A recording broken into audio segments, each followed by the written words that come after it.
அவன் பாத்ரூம் போனா எங்க போவாங்க சார்? எங்க போவான்? பாத்ரூம் கூட்டது எங்களுக்கு கட்டாயமா நீங்க விளக்கம் சொல்லிருக்காங்க. எல்லாமே சாப்பிட்டாங்க. பாத்ரூம் வந்து நீ கட் பண்ணலாமா சார்? கடைசி பஸ் வர வரையும் பாத்ரூம் திறந்து இருக்கணுங்களா?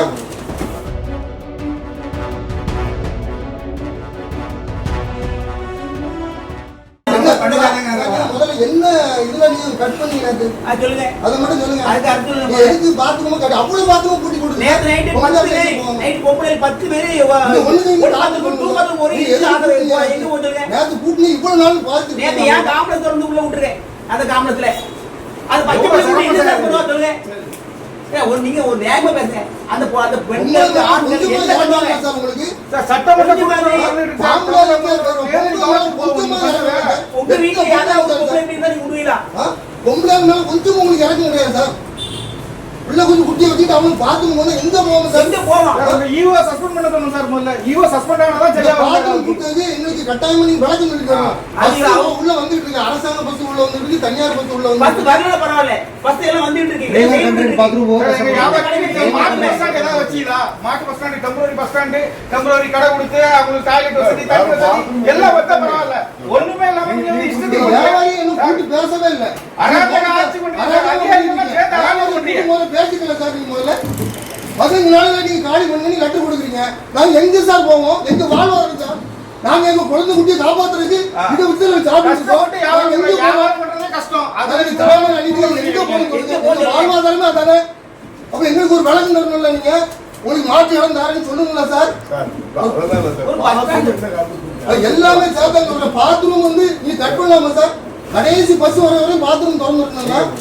தூத்துக்குடி மாவட்டம் உடன்குடி தேர்வுநிலை பேரூராட்சியில் உள்ள இந்த பேருந்து நிலையம் கடந்த 5 ஆண்டுகளுக்கு முன்னர் சுமார் 30 லட்சம் ரூபாய் செலவிலே புதுப்பிக்கப்பட்டது.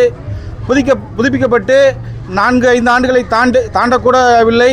அதற்குள்ளே இங்கே போன ஆட்சியின் இறுதி பகுதியிலே கலைஞர் நகர்ப்புற மேம்பாட்டு திட்டத்தில் இந்த பேருந்து நிலையத்தை இடித்துவிட்டு புதிதாக 2.79 கோடியிலே பேருந்து நிலையம் கட்டப்போகிறார் என்று இங்கே ஒரு போலியான ஒரு தரச்சான்றிதழ் வாங்கி இங்கே உடன்குடி தேர்வுநிலை பேரூராட்சியிலிருந்து அதுக்கான முயற்சிகளை மேற்கொண்டார்கள். இங்கே உள்ள வணிகர்களுக்கோ இங்கே உள்ள பொதுமக்களுக்கோ எந்த ஒரு பிரயோஜனமும் இல்லாமல் ஒரு பேருந்து நிலையத்தை மாற்ற வேண்டும் என்றால் அதுக்கான மாற்று இடம் வேண்டும், வணிகர்களுக்கு தனி இடம் வேண்டும், கழிப்பறை வசதி, குடிநீர் வசதி பொதுமக்களுக்கு ஏற்படுத்தி தர வேண்டும் என்ற அடிப்படை எண்ணம் கூட இல்லாமல் இங்கே ஒரு அதிகார துஷ்பிரயோகத்தில் இங்கே வந்து இந்த ஆட்சியில் இந்த இது நடந்துகிட்டு இருக்கு.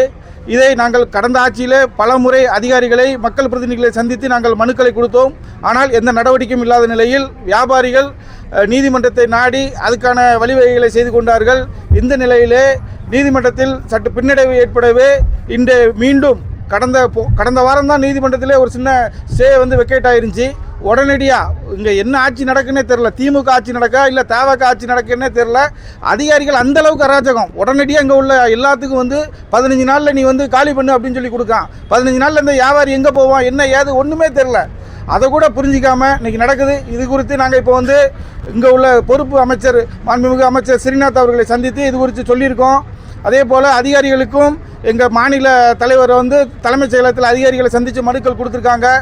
எனவே தமிழ்நாடு அரசு விஜய் தலைமையிலான இந்த அரசு உடனடியாக உடன்குடி தேர்வுநிலை பேரூராட்சியிலே ஒரு நல்ல முடிவை காண வேண்டும். இங்கே வியாபாரிகளும் பொதுமக்களும் பாதிக்காத வகையில் உடனடியாக ஒரு நல்ல முடிவை காண வேண்டும் என்பதே எங்கள் எண்ணம். இப்போ கூட நீங்கள் பார்த்தீங்கன்னா இங்கே உள்ள கட்டண கழிப்படம், இலவச கழிப்படம், மாற்றுத்திறனாளிகளுக்கு கழிப்படம் எல்லா கழிப்படத்தையும் பூட்டி போட்டுட்டு அதோட கரண்டை கட் பண்ணியிருக்காங்க. இங்கே வந்து பெரிய அராஜகம் நடந்துக்கிட்டு இருக்கு. இது குறித்து யாருமே வந்து இன்னும் வாய் திறக்கலை. இந்த பகுதி சட்டமன்ற உறுப்பினர் இன்னும் வாய் திறக்கலை. குணசீலன், தமிழ்நாடு வணிகர் சங்கங்களின் பேரவை மாநில இணைச் செயலாளர்.